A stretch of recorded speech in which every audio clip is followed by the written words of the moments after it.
The Arthosurface hemicap wave patellofemoral resurfacing incorporates two components, a cobalt chrome distal femoral component and an all polyethylene patella component. Beginning with the leg and extension, make a standard incision to expose the defect.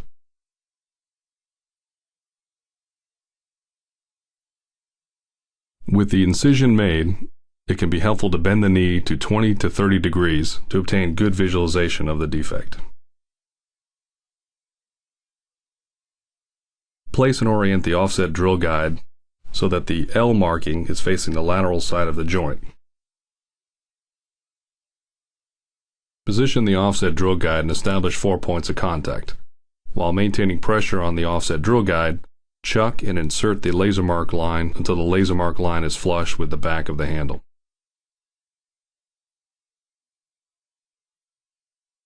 Remove the drill and remove the drill guide. Advance the yellow offset sleeve to the lowest point on the femoral trochlea. Insert the contact probe over the yellow offset sleeve to the superior aspect. Read and obtain the mapping point and mark this on the appropriate card. Rotate the guide and map and obtain the inferior point. In this case, it's a 9.5.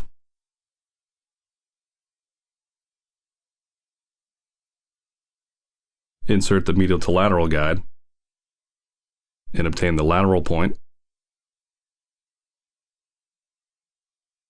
Rotate 180 degrees and map and record the medial point. Sizing is determined by taking the average of the superior to inferior mapping points and the average of the medial to lateral mapping points. Reference this on the offset card, and in this case, the trial is a 10 by 5 millimeter trial. The central reamer is selected based on the average of the medial to lateral offset values. The guide block is selected based on the positive or superior to inferior offset values. Alternatively, the mapping can be obtained using the templates. The superior-inferior template is placed central to the joint and against the guide wire, and rotated to select the one that best matches the articular cartilage curvature. In this case, 10.0.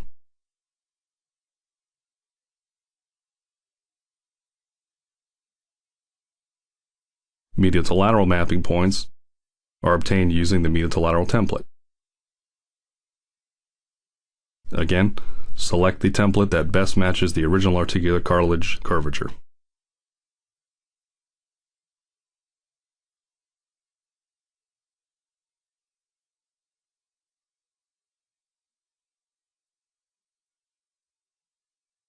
Select the central reamer based on the medial to lateral offsets, in this case 5 mm central reamer.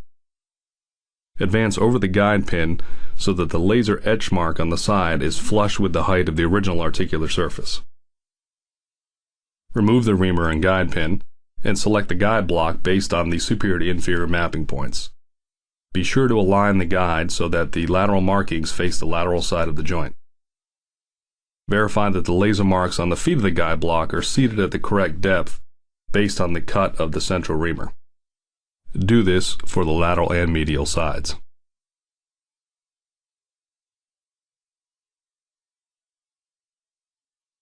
Secure the guide block onto the femur with the short guide pins included in the disposable set. Advance the circular scalpel into the superior and inferior bores of the guide block and using a twisting motion create a cut onto the articular surface.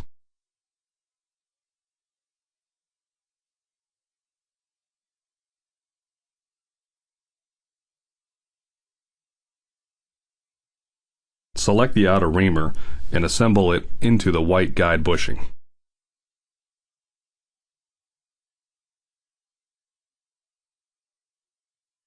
Insert the white guide bushing into the guide block and rotate 180 degrees.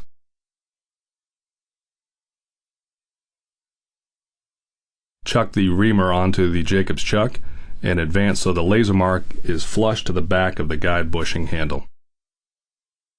Rotate 180 degrees and remove the guide block. And repeat this process for the inferior bore. Again, reaming down so that the laser mark line is flush to the back of the guide bushing handle.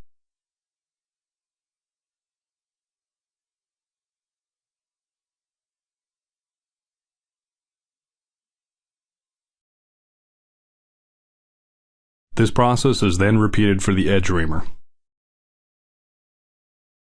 Taking the edge reamer and assembling it into the white guide bushing, and inserting and locking the guide bushing into the guide block.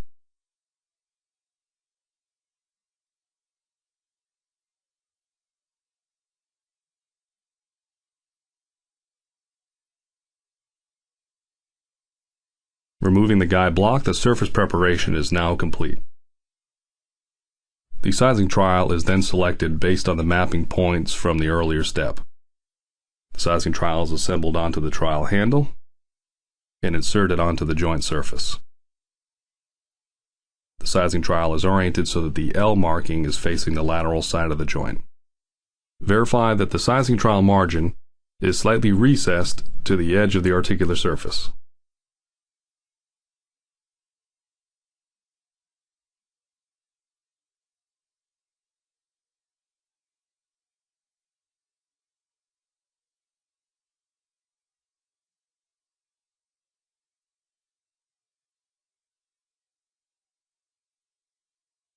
If satisfied with the fit, the sizing trowel can be fixed to the bone using the short guide pins.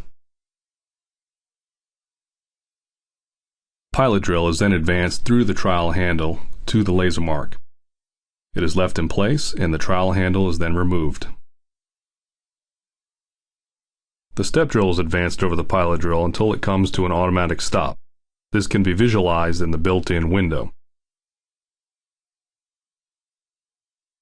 Step drill is then reversed, and the tap is advanced over the pilot drill. The tap is advanced until the point where the back end of the pilot drill is flush to the handle of the tap.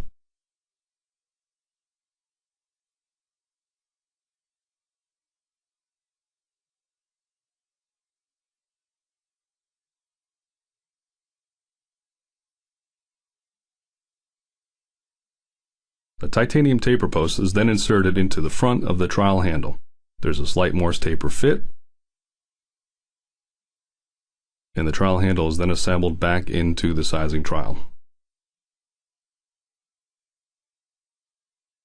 Place the hex driver through the trowel handle and advance until the stop on the hex driver comes into contact with the back of the trowel handle.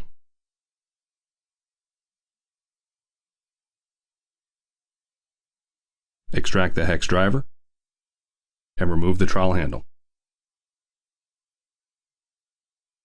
To confirm the depth of the taper post, a placement gauge is used.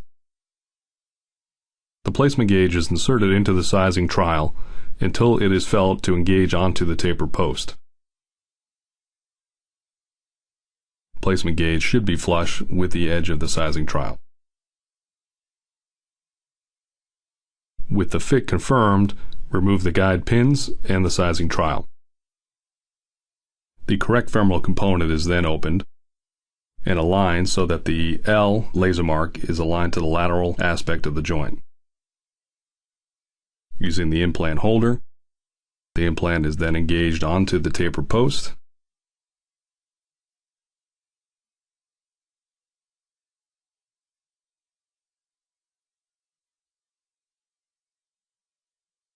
And a mallet is used to confirm that the component is fully seated. This concludes implantation of the femoral component of the hemicab wave.